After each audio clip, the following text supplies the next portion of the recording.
Cody Crowley, welcome to FIghtHype. So you're a Canadian in Vegas. You and me have got something in common because I'm an alien in Vegas as well. Why did you move here? Fight capital of the world, brother. For sure.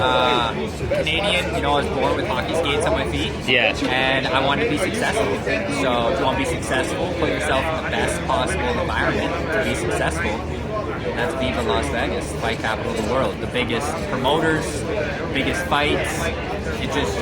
It draws everybody here. It's a melting pot of creativity, inspiration, and some of the greatest talent in the world. Have you been dealing with the heat? What's the key to dealing with like 115 Fahrenheit heat? 'Cause I imagine it's a lot cooler up north. I put on my shoes. Yeah. I tie them tight and I start fucking running. Oh my god! So you cook with hot grease already? Yeah, I love the heat. Yeah. It's the best training environment possible. You automatically have a weighted vest on you the second you start moving. Can you tell me when you first met Floyd Mayweather? Yeah. Was it 2015? When he fought Manny Pacquiao. Yeah. 2015. I met him before, but never really had an interaction with him. Yeah. Even at the start of his camp, I was 2 or 3 weeks when I didn't even think Floyd really knew I was in camp or existed. Right. Until I boxed him one day. And then we went 38 minutes straight. And No breaks, no round. So it was a 38-minute round. All I gotta say is we went 38 minutes straight. Yeah. Long time. And he tapped my glove after, said good job. And after that, I was his chief smart partner for that camp and then the Conor McGregor fight. And I learned so much from that man. The greatest thing that I learned was how you are outside the ring, how you are inside the ring. Something my coach also likes to talk a lot about to me.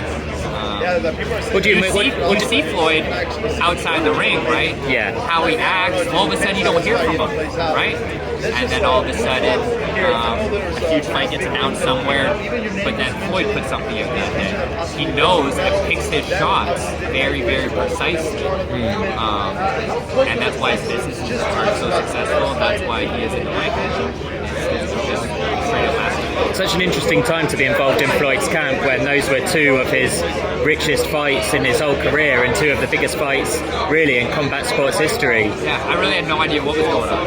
I'm just a small town kid from Durham, a little farm country town, and first time I boxed Floyd, I look behind me in the corner, there's Ryan Carey sitting down there, and just so much glitz and glamour and money and all this stuff, it kind of was just like a movie.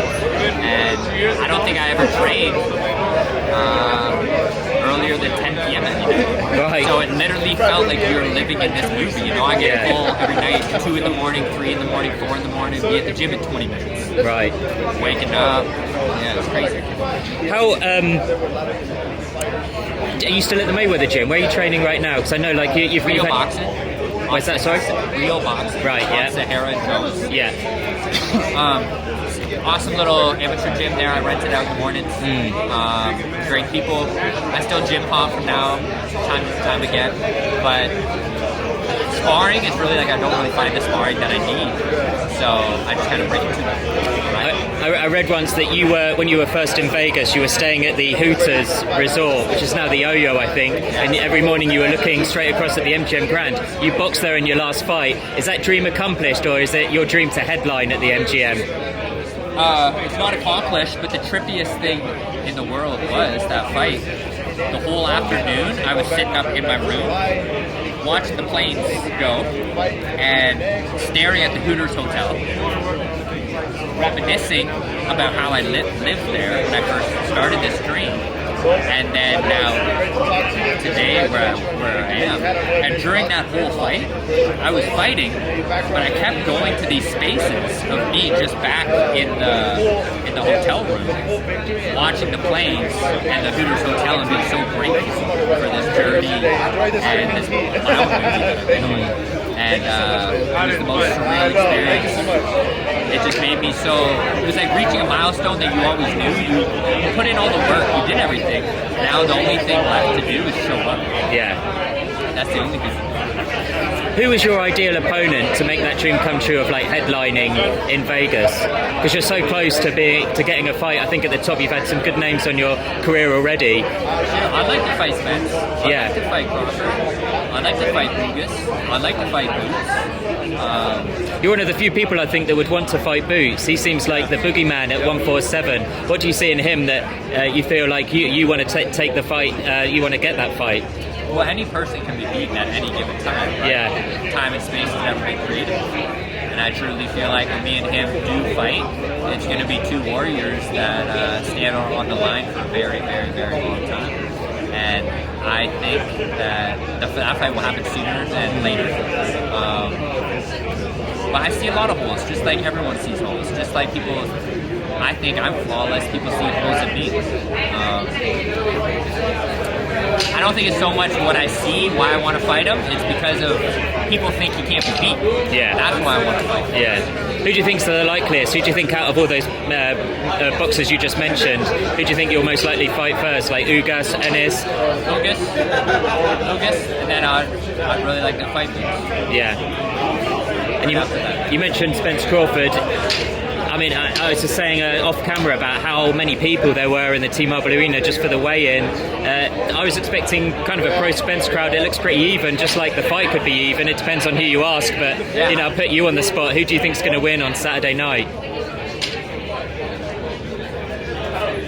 think it's draw. Oh, draw. It'd be a big money rematch later in the year. Oh, it'd be huge. Yeah. But no, realistically, I'm pulling for Spence. I see a lot of fire in Crawford, but I want to fight Spence more. So. Yeah. And I want to be, whoever wins this fight is going to have a mandatory. So I've been calling Errol for a long time, wanting that position. So. When can we expect you back in the ring? I know you were out March 25th on the Benavidez Plant show. When do you think we could see you back? Probably November. November. End of October, November. Nice. We'll see how this weekend plays out. Yeah. Hopefully, I think they're going to go up to 54, and you can see me in this fight for a world title by November. What would be bigger for you, an MGM headlining fight or Quebec? Because I know Quebec has hosted some, or the Bell Center used to host some really big fights with Lucien Boutte and... Here, Vegas. Yeah. Well, if I go back to Canada, I want to do it in Toronto. Right. Just because, I don't know, over there in Quebec, it's just not a lot comes in, not a lot goes out. Right. For some reason, right? Even the media-wise. Yeah. And I want my whole entire country to be involved. So if I come back, I'm going to go right to the heart of the country, right in Toronto, and bring a world title there. Good luck in your journey. Thanks for speaking to us, brother.